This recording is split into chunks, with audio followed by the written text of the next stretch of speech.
Cette année, le FIF, le Festival international du film francophone, affiche la couleur, le rose, comme ce tapis déroulé pour la cérémonie d'ouverture. Ne cherchez pas les stars ni les paillettes. Namur revendique sa simplicité et son amour du cinéma francophone.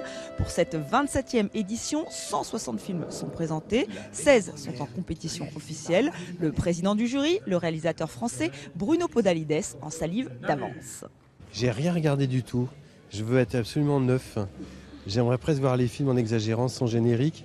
C'est un peu idiot parce qu'en fait c'est bien aussi quand on connaît un réalisateur de voir son travail compte tenu des films précédents. Mais non, j'essaie d'être le plus neuf possible. Je ne connais pas non plus les autres gens du jury.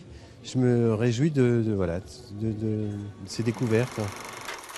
Yema est le seul film algérien en lice pour les Bayards. La réalisatrice Jamila Saraoui tient aussi le rôle principal, celui d'une mère de famille déchirée entre ses deux fils. L'un est militaire, l'autre maquisard. Une tragédie familiale qui fait écho au passé douloureux du pays.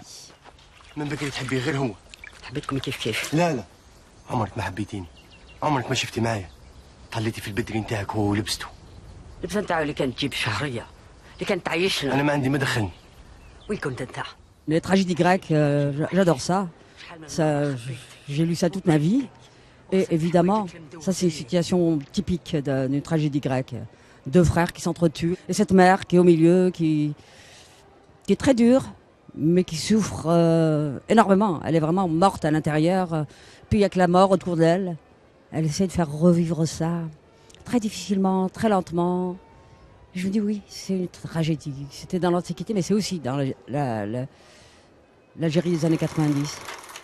N'oublions pas les courts-métrages. C'était le baptême du feu pour Seydou Cissé. Ce jeune réalisateur malien a présenté pour la première fois au public Le Voyage des pierres, un film en forme de conte sur la construction d'un pont emblématique au Mali, le pont de Markala.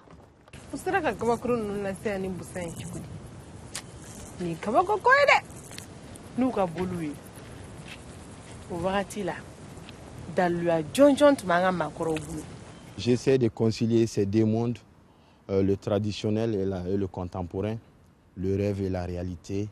En fait, c'est ces paradoxes qui m'ont permis à créer cette ambiance, le passage entre le mystique au fait et le Mali contemporain à travers un pont.